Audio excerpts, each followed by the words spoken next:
everyone, welcome back to my channel. My name is Jen, and today I am going to be discussing disappointing products that I have tried. I'm not going to lie, I'm a pretty great returner in the sense of that I keep my receipts for products that I do not like and I return them. I don't want to say that I return a lot of items, but I'm definitely not afraid to return an item if I don't like it. I do have a handful of items that I just have not enjoyed, and that doesn't mean that they're bad products. They just haven't worked for me, and some of these are just a matter of like color, or like the formula doesn't work with my dry skin. Most of my items are high-end, I'm just noticing. I didn't really plan it that way, but when you're spending a lot of money on a product, you want it to be good quality, and so when it's not, it's more disappointing for me. Anyway, so I'm just gonna go ahead and jump straight into it, and I'm gonna tell you that the number one disappointing product for me that I have tried in a while is something that most people love, but I just don't. Or maybe I would love it if it was at a cheaper price point, or I wouldn't mind it as much. But it is the Dior Creme de Rose lip balm. I spent so much money on this. This is I believe $27 at Sephora. And so many people said that this was their favorite balm, and I had heard so many good things. It smells like roses, it leaves my lips hydrated, and I put it on overnight and it's so nice, and it just didn't work for me. My lips are way too dry for this. My lips like eat up the product within like 10 minutes, and I don't feel like there's anything there anymore. Definitely not something that lasts long on my lips, and it doesn't give me much hydration. I'm gonna try to use it up because it's fine, but for the price point, no. I now have two powders to talk about. The first one is an Hourglass ambient lighting powder, which everyone and their dog loves these, which the packaging is beautiful and the product itself isn't bad, but I have dim light, which looks like this, and I thought that this was going to be a pretty good match for me, but it's too dark. I wanted an all-over powder that provided some glow because I had heard so much about it, and the only lighter shade than this has like actual sparkle in it, which I didn't want. So I got this one, and these are so expensive, and honestly I just never reach for it. It's a nice powder, but it's just too dark for me to use all over my face. It's too dark for me to use just under my eyes. It's too dark for me to use as a highlight. It's just too dark, so I can't use this. The quality, or the product itself, is nice, but it just doesn't work for my skin tone. The next product I have is also like, people love this product. I don't. It's the MAC Mineralized Skin Finish, and I have mine in Light Plus. I wanted this because I had heard, again, from many people that it gives a nice natural look to the skin. It doesn't mattify, but it definitely sets your foundation, which it does.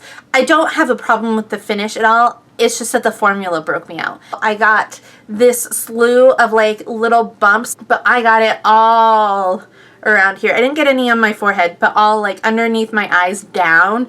It was just all over. And so I can wear this like every once in a while, but I can't use it like 2 times in a row.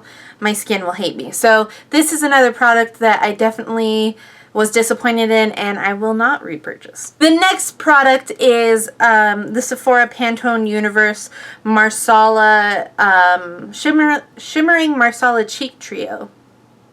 I got it because I freaking love the Marsala color. Like, I'm all about that. But this Marsala color is too dark for my skin tone. And it's easy, like, it's okay if I use it very lightly, but it just looks funny. It oxidizes, so it turns more orange than like the Marsala red color, and I'm just not a fan. These two products are okay. I never reach for them because I'm always just like, oh, it has that Marsala color in there that I don't like. The highlight is okay. The middle blush is alright. It's not super pigmented. It does show up on my skin because I have super fair skin. If you have any deeper of a skin tone, not going to work on you. So there are those swatches, and you can see the Marsala is super pigmented. So if you have a deeper skin tone, it might work for you. However, for me, it just didn't look right on my skin. Moving on to eye products, my first drugstore purchase that I'm going to mention is this Rimmel London Kate mascara. These are relatively new as well. Oh, this made me so mad. I got it in this like purpley color. I don't know if you can tell on the wand, but the wand is really hard to use, and this formula is so dry. Like, I could not get any product on my lashes at all. It was so dry. So I don't know if I just got a bad one, or like, you know, like, I'm not really partial to wet mascaras, but this was so dry it didn't even apply the product on my lashes. Super, super huge disappointment. The wand is really big. I think if they had made it smaller, it might have been better if the product actually worked, but this is a huge, huge disappointment. Very, very sad. Kate, why you disappoint me, Kate? On to brows. Again, another product that people love. This is the Anastasia Tinted Brow Gel. The thing that really, really irritates me about this is it makes my eyebrows crunchy. You guys know the feeling of like when you touch your brows and it's like you just 80s sprayed just your eyebrows. And so, I mean, it keeps my brows in place, but it leaves them super, super crunchy and not natural feeling at all. I hate this stuff. I hate it. I recently purchased the NYX Tinted Brow Mascara, and I absolutely love this. This one kicks Anastasia's tushy. It's like, get out of my life. I love this one. It comes in an array of colors. I currently have the espresso color. The wand is much, much smaller, and so it's a lot better for precision, and it keeps my eyebrows in place. I am wearing it today, that's why I'm like, meh. It keeps my eyebrows in place, but it doesn't make them crunchy. This kind of turned into like a loves, but the point is, I was very disappointed in you, Anastasia. Very disappointed. I have another drugstore item. This is the Maybelline New York Master Concealer. Coverage is alright, but I had like a weird sensitivity thing. I tried to use it under my eyes, and it made like my under eye area tingle. I don't know if anyone else has had that, but it definitely, it didn't break me out or anything. It like felt like I was having an allergic reaction, even though nothing like showed. So I've only used this a couple times. It's also too dark for me, even though it's the lightest shade. Story of my life. A lot of people think this is a great option from the drugstore. Unfortunately, it just did not work for me. This is the Milani Shadow Eyes 12-hour wear shadow in Champagne Toast. It is a nice like champagne-y color that you can put all over your lids. The color is beautiful, and I absolutely love it, and I like using it as a base, but I can't use it as a base because it creases. So I have to put on an eyeshadow primer before I put this one on. So even though it's a beautiful color and I'll wear it, unfortunately I can't use it for what it's made for, the 12-hour wear. I can't use it because it creases on my eyelids. So this is a kind of disappoint. Fortunately for me, it's just more of a miss. So I'm going to get a lot of hate for this one as well. And I also have a love-hate relationship with this next product.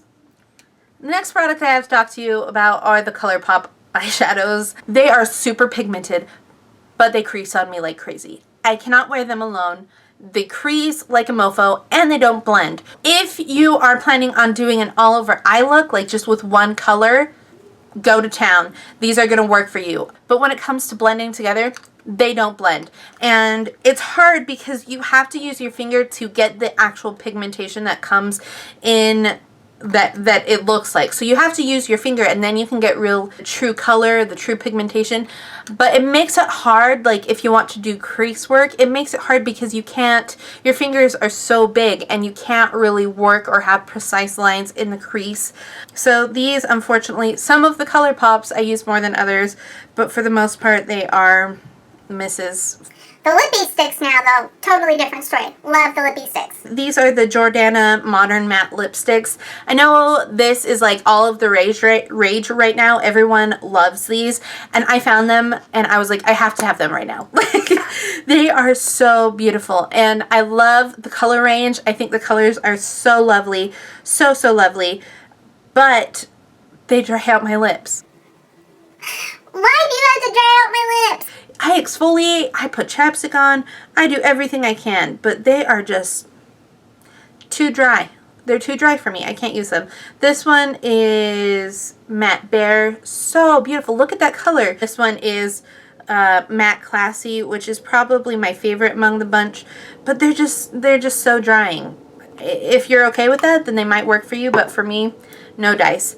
Matte It Girl, which is a beautiful color. This is probably the creamiest of the ones that I have, but it's still not, I don't know. I mean, they were only like $2.50, but still, I was very sad, disappointed. And the last product I have is, I think, the priciest product that I have to show today, and it is a Tom Ford lipstick. What? I know someone doesn't like a Tom Ford lipstick. This is in the color Pink Dusk. Looks like this.